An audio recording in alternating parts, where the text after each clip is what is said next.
اب ہماری دنیا میں بگاڑ آ رہا ہے تو کیا بگاڑ آ رہا ہے؟ وہی بگاڑ آ رہے ہیں، ہے نا؟ ہم جنس پرستی، ننگا پھرنا، ناچ گانا، جانوروں جیسی زندگی جینا، شرابیں پینا، نشے کرنا، یہی بگاڑ پہلے تھا نبی صلی اللہ علیہ وسلم کے وقت میں، یہی بگاڑ آپ عیسیٰ علیہ السلام کے زمانے میں دیکھیں گے، یہی موسیٰ علیہ السلام کے زمانے میں دیکھیں گے، یہی نوح علیہ السلام کے زمانے میں دیکھیں گے۔ اس سے پیچھے کی تاریخ ہمارے پاس موجود نہیں ہے۔ تو جو چھوٹے چھوٹے واقعات تھے جیسے یوسف علیہ السلام، ان کے زمانے میں بھی تو یہی تھا، یعنی ایک عورت جو ایک منسٹر کی بیوی ہے، وہ اپنے میاں کے اڈاپٹڈ لڑکے پر جال پھینکتی ہے اور وہ بچ جاتا ہے اور بات مشہور ہوتی ہے، تو وہ عورتوں کو بلاتی ہے، اور سب منسٹرز کی بیویاں ہیں، یعنی پڑھی لکھی کریم آف دا نیشن والی بات ہے، معزز عورتیں ہیں معاشرے کی، اور وہ ان کے سامنے بیٹھ کر اعلانیہ کہتی ہے، جب یوسف کو کہتی ہے سامنے سے گزرو، وہ ہاتھ انہوں نے کاٹ لیے، تو کیا ہے وہاں پر ڈائیلاگ عزیز مصر کی بیوی کا، منسٹر کی بیوی کا، یعنی وہ کہتی ہے اللہ اعلان صاحب میں کہ ہاں اس کو میں نے پھنسانے کی کوشش کی تھی، یہ پھنسا نہیں ہے، اگر اس نے میری آرزو پوری نہ کی تو میں اسے قید کروا دوں گی۔ اللہ اعلان بیٹھ کر کہہ رہی ہے کہ ان کی کسی کو فرق نہیں نہ پڑتا، یورپی معاشرہ ہے نا، کہ یعنی ایک معاشرے میں چلو کسی کا کوئی غلط افیئر ہے تو اس کو چھپاتا ہے، یہ آخری علامتیں ہیں گناہ کو چھپانا، یہ آخری علامتیں ہیں انسان میں خیر کی۔ لیکن علل اعلان ایسی چیزیں کرنا کہ آؤٹ آف میرج آپ نے ریلیشن بنائے ہوئے ہیں، بیفور میرج بنائے ہوئے ہیں، کوئی فرق نہیں پڑتا، بیوی کے اپنے جو ہیں افیئر چل رہے ہیں، شوہر کے اپنے افیئر چل رہے ہیں، تو ہر دور میں برائی کی تو یہی شکلیں رہی ہیں، کیونکہ اس میں نفس کی تمانیت ہے نا، اور شیطان اس سے خوش ہوتے ہیں، ان کا کام چلتا ہے، کیونکہ شیطان کا گول کیا ہے، شیطان کا مقصد کیا ہے، اس نے اپنے لیے کیا اچیو کرنا ہے، انسانوں کو جہنمی بنانا، بس اس کا اور کوئی مقصد نہیں۔ تو دل مل گئے کا مطلب یہ ہے کہ ہر عہد کے کافر اور گمراہ لوگوں کا حال ایک ہی ہے، اور ہر عہد کے نیک لوگوں کا غم بھی ایک ہی ہے۔ مجھے کسی نیکی کا دعویٰ نہیں ہے، اور نہ ہی نیکوں کی فہرست میں کہیں شمار ہوتی ہوں، کیونکہ ظاہر ہے ہمارا معاشرہ اس قسم کا ہے کہ آپ کسی چیز پر بہت زیادہ جم نہیں پاتے، ہلتے رہتے ہیں۔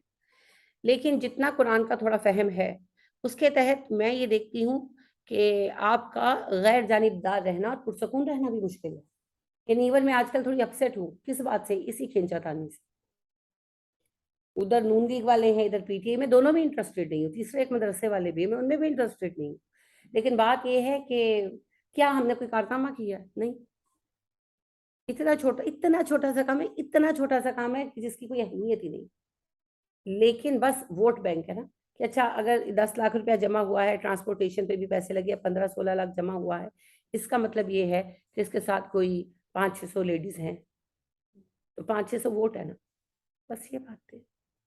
پھر دل پر بڑا بوجھ میرے تو آتا ہے، بہت بوجھ آتا ہے، ہر کام میں کھینچا تانی ہے، ہر کام میں سیاست ہے، لاشوں پر بیٹھ کر سیاست ہو گئی ہے، تو بہت مشکل ہے جی، سیدھا رہنا بہت مشکل ہے، جھک کر رہنا بہت مشکل ہے، بے نیازی کے ساتھ کام کرنا بہت مشکل ہے۔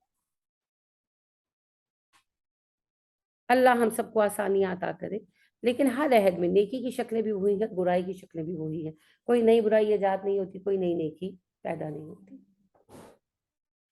قد بلا شک و شبہ بینا، صاف صاف بیان کر دی ہم نے، الآیاتی آیتیں، لقوم، ان لوگوں کے لیے، یوقنون جو یقین کرتے ہیں، بے شک ہم نے کھول کھول کر اپنی آیتیں بیان کر دی ہیں ان لوگوں کے لیے جو یقین کرتے ہیں۔